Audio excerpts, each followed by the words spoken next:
కాపాడుతుంటే మా జనార్దన్ రెడ్డి గారికి, మా పెద్దలు కోరెటి వెంకన్న గారికి, మా పెద్దలు మాజీ మంత్రివర్యులు లక్ష్మారెడ్డి గారికి, ఆల వెంకటేశ్వర రెడ్డి గారికి, హర్షవర్ధన్ రెడ్డి గారికి, మా అంజయ్ యాదవ్ గారికి, మా వద్దిరాజు రవిచంద్ర రాజ్యసభ మెంబర్ గారికి, జయపాల్ యాదవ్ గారికి, అందరికీ పెద్దలందరికీ, మా మనోహరన్నకు, నరేందర్ గారికి, మాజీ ఎమ్మెల్యే అందరికి పేరు పేరు నమస్కారం. ఇంతియాజ్ గారికి. మిత్రులారా, ఒకప్పుడు పోలీస్ అంటే 10 సంవత్సరాల తెలంగాణ రాష్ట్ర ప్రభుత్వ పరిపాలనలో ఈ భారతదేశంలోనే తెలంగాణ పోలీస్ అంటే ఒక ప్రత్యేకత ఉండేది.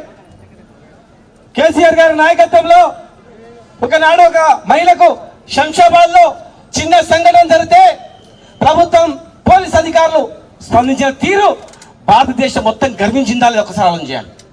ఆదిలాబాద్ లో కావచ్చు, రంగారెడ్డి జిల్లాలో కావచ్చు, ఎక్కడ ఏ మహిళకు అన్యాయం జరిగినా షీ టీమ్స్ ఏర్పాటు చేసి ఒక ప్రత్యేకమైనటువంటి పోలీస్ వ్యవస్థకు పేరు తెచ్చింది. మరి ఈరోజు అర్ధరాత్రి మహబూబ్ నగర్ లో వికలాంగుల ఇల్లు కూడా కొట్టిరు. సెల్ ఫోన్ లో మెసేజ్ పెడితే కేసులు పెట్టిరు. ఈ అరాచకాలు ఇంతంతగా చెప్పుడు చాలా ఉన్నాయి. షాట్ అంతా భారతం ఉంది.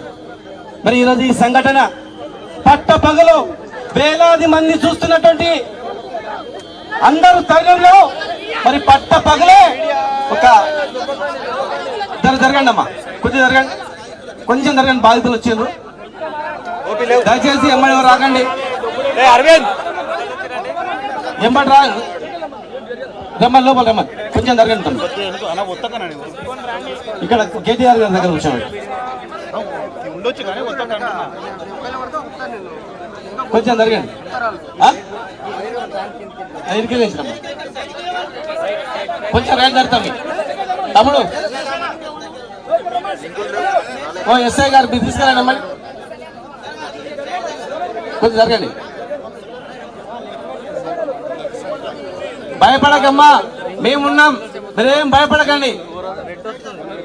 ఇలాంటి అరాచకాలకు స్వస్తి పలుకుదాం. అందుకే కేటీఆర్ గారు వచ్చారు, మేము అందరం వచ్చినాం.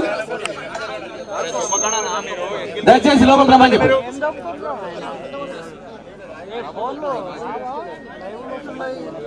అది ఈరోజు పట్ట పగలే ఒక దేవాలయం దగ్గర వందలాది మంది వేలాది మంది చూస్తున్నా కూడా అవేం పట్టించుకోకుండా ఒక రూమ్ లేసి బంధించి కొట్టి కాలుతో తంతే ఆ పిల్లాడు కింద పడ్డాడు. మరి కింద పడ్డ పిల్లల్ని తీసుకొని పోలీస్ స్టేషన్కి పోతే మరి పోలీసు వాళ్ళు కూర్చోబెట్టి బాధితులకు ఫోన్ చేసి బాధితులకు జరగండి బాబు, జరగండి, కొంచెం జరగండి తమ్మి. వెంకట చదువు దా చెల్లెమ్మా,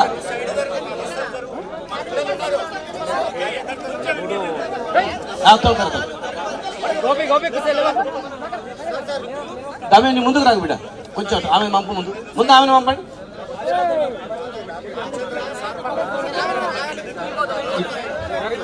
మౌనిక కూర్చోమ్మా, మీరు జరగండి.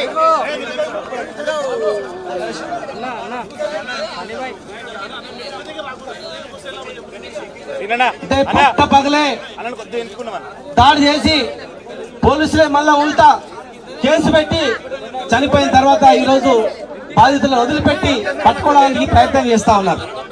నిన్న డీజీపీ గారు కలిసినాం, మా పార్టీ తరఫున మా నాయకులు అందరం కలిసిపోయి డీజీపీ గారు కలిసి చెప్పినాం, ఇదేం అరాచకం, ఇదేం పద్ధతి. ఒక్కరు చేసిన వల్ల ఈ రాష్ట్రంలో విభజన వచ్చి కొట్లాట వచ్చే అవకాశం ఉంది. బాధితులు ఎవరైనా సరే, మీరు ఏ పార్టీ అయినా సరే చూడకుండా బాధితులని చర్య తీసుకోవాలి, వెంటనే కఠినంగా శిక్షించాలి. వాళ్ళని మర్డర్ కేసులో 301 కేసు మార్చి 307 నుంచి 302గా మార్చి అరెస్ట్ చేయాలి. వాళ్ళకి ఎవరైతే సపోర్ట్ చేసిండ్రో ఆ రాజకీయ నాయకులను కూడా అందులో చేర్చాలి. మీకు ఎవరు ఫోన్ చేసిండ్రో ఆ ఫోన్లని మీరు బహిర్గతం చేయాలి. లేనట్లయితే మేమే ఆర్టీఐ కింద ఇచ్చి మీకు ఆ సమయంలో ఎవరు ఫోన్ చేసిండ్రో అవన్నీ కూడా మేము బహిర్గతం చేస్తాం. సీసీ ఫుటేజ్లు ఎందుకు దాచిండ్రు, జాతరలో ఉన్నటువంటి సీసీలు మొత్తం కెమెరాలని ఎందుకు మీకేసిండ్రు? మీరు తప్పు చేయకపోతే జాతరలో ఉన్నటువంటి సీసీ కెమెరాలు ఏమైపోయినాయి? పోలీస్ స్టేషన్ లో ఉన్నటువంటి సీసీ ఫుటేజ్లు ఎందుకు మాయమైనాయి అడుగుతా ఉన్నాం. ఇలాంటి అరాచకం ఇక్కడ కాదు, రాష్ట్రం మొత్తం జరుగుతా ఉన్నాయి. ముఖ్యమంత్రి సొంత జిల్లాలో ఆయన ముఖ్యమంత్రి అయి ఈ పాలమూరు రంగారెడ్డి జిల్లా ప్రాజెక్టు కంప్లీట్ చేసి ఈ పేదవాళ్ళకు ఆదుకుంటారు అనుకున్నాం. కానీ ఇక్కడనే అరాచకం ఎక్కువైంది. పోలీసులు అయితే కొంతమంది ఇసుక దందా చేసుకుంటున్నారు, కొంతమంది భూముల దందా చేసుకుంటున్నారు, కొంతమంది రకరకాల కక్కుర్తి పడి పోలీసు వ్యవస్థకి చెడ్డ పేరు తెస్తా ఉన్నారు. మేము చెప్తా ఉన్నాం, సంబంధించినటువంటి పోలీస్ అధికారులు ఎవరైనా సరే అందరినీ డిస్మిస్ చేయాలి, సస్పెండ్ కాదు, డిస్మిస్ చేయాలి. వీళ్ళందరూ కూడా కట్టేసి ఇచ్చేయాలి, ఉరి వేయాలి. వీళ్ళందరూ కూడా ఆ ఉరి అయ్యేటట్లు మొత్తం కూడా శిక్షణలు మార్చి పెట్టాలి. లేనట్లయితే ఇది ఒక రాష్ట్ర సమస్య కాదు, ఒక జాతీయ సమస్యగా అంతర్జాతీయ సమస్యగా తీసుకెళ్తాని మా విశారదం గారు చాలా మంది నాకు ఫోన్ చేసి చెప్పింది. ఖచ్చితంగా మా కేటీఆర్ గారి నాయకత్వంలో న్యాయం జరుగుతుంది. రేపు రాబోయే రోజుల్లో ఇప్పుడు న్యాయం చేయకపోయినా ఖచ్చితంగా రేపు మా ప్రభుత్వం వచ్చినా సరే వీళ్ళకి సహకరించిన అధికారులను కానీ సహకరించిన నాయకులను కానీ ఎవరైనా కానీ వాళ్ళందరినీ కూడా ఎల్క పక్క దాక్కున్న పట్టుకొచ్చి ఇదే చౌరస్తా అంబేద్కర్ చౌరస్తా నిలబెట్టి శిక్ష చేస్తాం. భయపడకుండా మరి అందరు కూడా సంఘటితంగా ఉండాలి. ఈ రోజు ఎట్లయితే అందరు ఐక్యమత్యంతో కలిసి మెలిసి మరి బాధిత కుటుంబాన్ని ఆదుకోవడానికి ఒక్కటైనరో ఇక్కడ నుంచే ప్రారంభం కావాలి. ఈ రాష్ట్రంలో ఈ అరాచకాలు ఎక్కడెక్కడ ఉంటాయో అందరు కూడా ముక్కుమ్మడిగా దాడి చేయాలి. మహిళలకు రక్షణ లేదు, ఇక్కడ ఎవరికి రక్షణ లేదు, సామాన్యుకి ఎవరికి కూడా రక్షణ లేదు. కనుక దీనిపైన ప్రతి ఒక్కరు స్పందించాలి. కులాలకు మతాలకు అతీతంగా ప్రతి ఒక్కరు స్పందించి వాళ్ళకు న్యాయం అయ్యేటట్టు చేయాలి, వాళ్ళను దోషులుగా శిక్షించాలని చెప్పి మీ అందరు కూడా తెలియజేస్తూ వాళ్ళు కూడా యాక్షన్ తీసుకుంటారా చూస్తాం. ఎవరైనా సరే ఎవరైనా ₹1 ఎక్స్‌గ్రేషియా ఆమెకు ఉద్యోగం ఇవ్వాలి, ప్లస్ ఆమెకు రక్షణ ఇవ్వాలి. ఇక్కడ రక్షణ లేదు, రక్షకులు అయింది ఇక్కడ. కనుక రక్షణ ఇవ్వాలి, వాళ్ళని ఇమ్మీడియట్ గా అన్నిటికన్నా ముఖ్యంగా వాళ్ళను కఠినంగా శిక్షించాలి. దీని వెనకాల ఉన్నటువంటి రాజకీయ నాయకులు అధికార పార్టీలు ఎవరైతే ఉన్నారో వాళ్ళందరినీ కూడా దీనిలో పెట్టాలని చెప్పి తెలియజేస్తూ ఇప్పుడు గౌరవనీయులు పెద్దలు మా కార్యనిర్వాహక అధ్యక్షుడు కేటీఆర్ గారిని మాట్లాడాల్సిందిగా కోరుతున్నాం.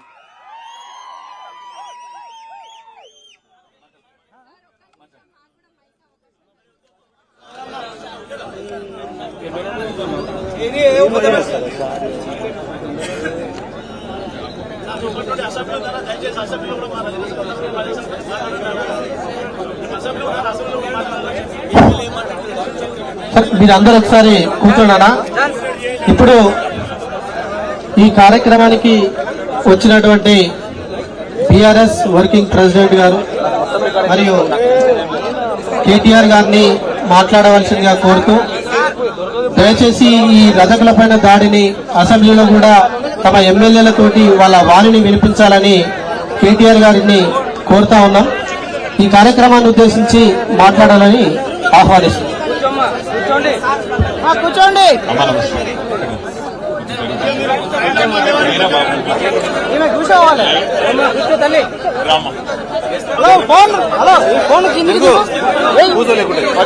फोन को नीचे करो, फोन को नीचे करो। ओ भैया